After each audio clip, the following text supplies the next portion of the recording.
He moved on. Yes, men are hunters by nature, he was thinking. He was off in his own world again. Faithful husbands were oh so careful and furtive with their looks. Fresh-eyed boys of 11 and 12 appeared very innocent and playful. Grandfathers pretended to be above the fray and were just cute with their affection. But Casanova knew they were all watching, constantly selecting, obsessed with mastering the hunt from puberty to the grave. It was a biological necessity, no? He was quite certain of that. Women nowadays were demanding that men accept the fact that their female biological clocks were ticking. Well, with men, it was their biological cocks that were ticking. Constantly ticking, those cocks. That was a fact of nature, too. Everywhere he went, at virtually any time of day or night, he could feel the pulsing beat inside. Tick-cock, tick-cock, tick-cock, tick-cock. A beautiful honey-blonde co-ed sat cross-legged on the grass intersecting his path. She was reading a paperback, Carl Jasper's Philosophy of Existence. The rock group Smashing Pumpkins was contributing mantra-like riffs from a portable CD player. Casanova smiled to himself. Tick-cock. The hunt was relentless for him. He was Priapus for the 90s. The difference between him and so many gutless modern men was that he acted on his natural impulses. He relentlessly searched out a great beauty, and then he took her. What an outrageously simple idea. What a compellingly modern horror story.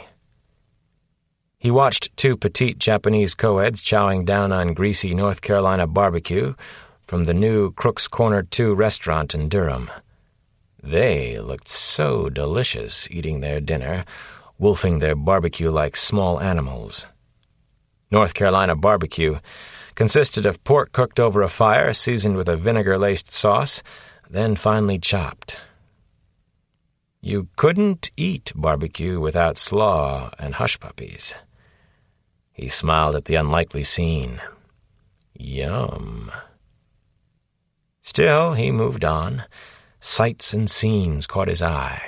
Pierced eyebrows, tattooed ankles, Lollapalooza t-shirts, lovely flowing breasts, legs, thighs, everywhere he looked. He finally came to a small Gothic-style building near the Duke University Hospital, North Division. This was a special annex where terminally ill cancer patients from all over the South were cared for during their final days. His heart began to pound, and a series of small tremors shook his body. There she was. Chapter 10. There was the most beautiful woman in the South. Beautiful in all ways. Not only was she physically desirable, she was extremely smart. She might be able to understand him. Maybe she was as special as he was. He almost said the words out loud, and believed them to be absolutely true. He had done a great deal of homework on his next victim. Blood began to pump and rush into his forehead. He could feel a throbbing all through his body. Her name was Kate McTiernan. Catelia Margaret McTiernan, to be as precise as he liked to be. She was just walking out of the terminal cancer wing, where she had worked to help pay her way through medical school. She was all by her lonesome, as usual. Her last boyfriend had warned her that she was going to end up a beautiful old maid. Fat chance of that. Obviously, it was Kate McTiernan's decision to be alone as much as she was. She could have been with nearly anyone she chose. She was stunningly beautiful, highly intelligent, and compassionate, from what he could tell so far. Kate was a grind, though. She was incredibly dedicated to her medical studies and hospital duties. Nothing was overdone about her, and he appreciated that. Her long, curly brown hair framed her narrow face nicely. Her eyes were dark blue and sparkled when she smiled. Her laugh was catchy, irresistible. She had an all-American look, but not banal. She was a hard body, but she appeared so soft and feminine. He'd watched other men hit on her, studly students, and even the occasional jaunty and ridiculous professor. She didn't hold it against them, and he saw how she deflected them, usually with some kindness, some small generosity. But there was always that devilish, heartbreaking smile of hers. "I'm not available," it said. "You can never have me. Please don't even think about it. It's not that I'm too good for you. I'm just different." Kate the dependable, Kate the nice person, was right on time tonight. She always left the cancer annex between 7:45 and 8. She had her routines just as he did. She was a first-year intern at North Carolina University Hospital in Chapel Hill, but she'd been working in a co-op program at Duke since January, the experimental cancer ward. He knew all about Cadelia McTiernan. She was going to be 31 in a few weeks. She'd had to work 3 years to pay for college and medical school expenses. She had also spent 2 years with a sick mother in Buck, West Virginia. She walked at a determined pace along Flowers Drive toward the multi-level medical center parking garage. He had to move quickly to keep up with her, all the while watching her long, shapely legs, which were a little too pale for his liking. "No time for sun, Kate? Afraid of a little melanoma?" She carried thick medical volumes against one hip. Looks and brains. She planned to practice back in West Virginia, where she was born. Didn't seem to care about making a lot of money. What for? So she could own 10 pairs of black high-topped sneakers? Kate McTiernan was wearing her usual university garb, a crisp white med school jacket, khaki shirt, weathered tan trousers, her faithful black sneakers. It worked for her. Kate the character, slightly off-center, unexpected, strangely, powerfully alluring. On Kate McTiernan, almost anything would have worked, even the most homespun interpretation of cheap chic. He particularly loved Kate McTiernan's irreverence toward university and hospital life, and especially the holier-than-thou medical school. It showed in the way she dressed, the casual way she carried herself now, everything about her lifestyle. She seldom wore makeup, she seemed very natural, and there was nothing phony or stuck up about her that he'd noticed yet. There was even a little of the unexpected klutz in her. Earlier in the week, he had seen her flush the deepest red after she tripped on a guardrail outside Perkins' library and crashed into a bench with her hip. That warmed him tremendously. He could be touched, could feel human warmth. He wanted Kate to love him. He wanted to love her back.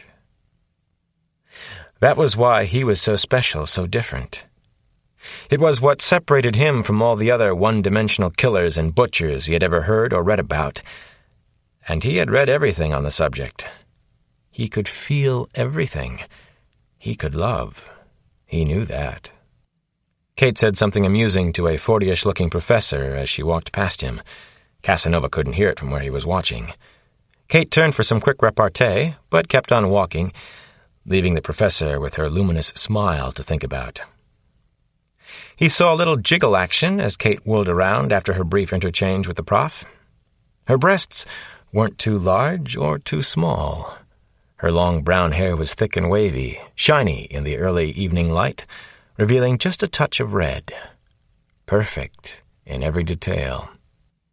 He had been watching her for more than 4 weeks, and he knew she was the one. He could love Dr. Kate McTiernan more than all the others. He believed it for a moment. He ached to believe it. He said her name softly. Kate. Dr. Kate. Tick-tock. Chapter 11.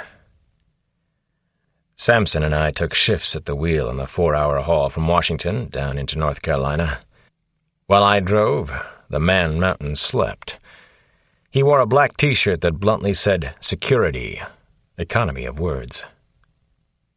When Samson was at the controls of my ancient Porsche, I put on a set of old Koss headphones, listened to Big Joe Williams, thought about Scoochie, continued to feel hollowed out.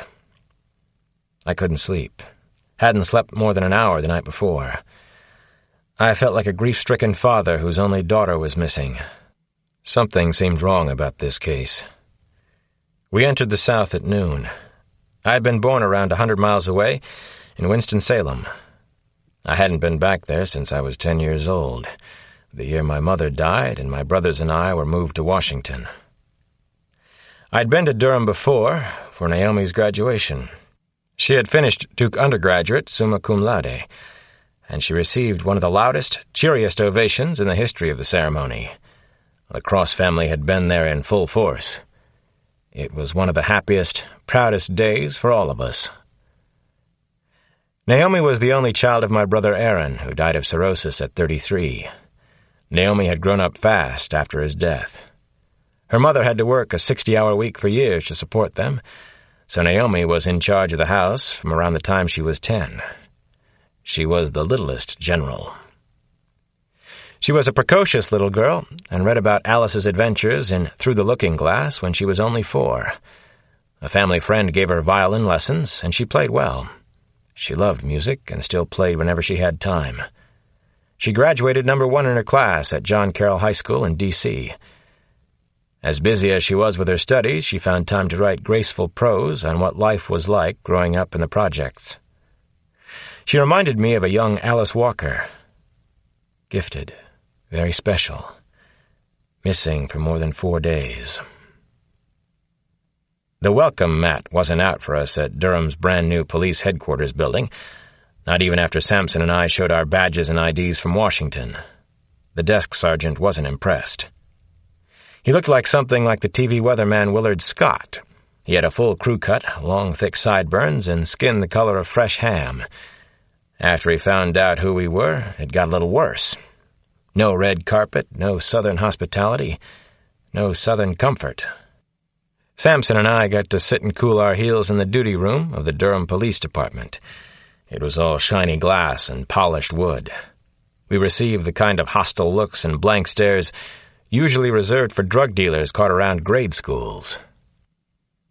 "Feel like we just landed on Mars," Sampson said, as we waited and watched Durham's finest, watched complainants come and go. "Don't like the feeling I get from the Martians. Don't like their beady little Martian eyes. Don't think I like the New South." "You think about it, we'd fit in the same anywhere," I told Sampson. "We'd get the same reception, same cold stares at Nairobi police headquarters." "Maybe," Sampson nodded behind his dark glasses.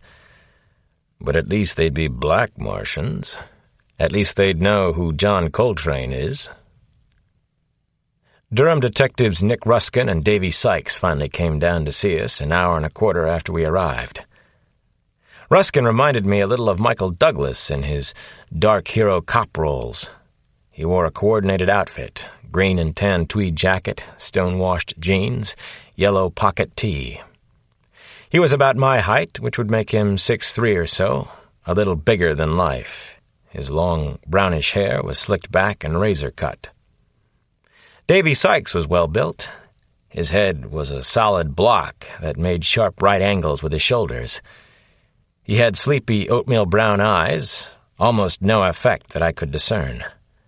Sykes was a sidekick type, definitely not the leader, at least not if first appearances meant anything.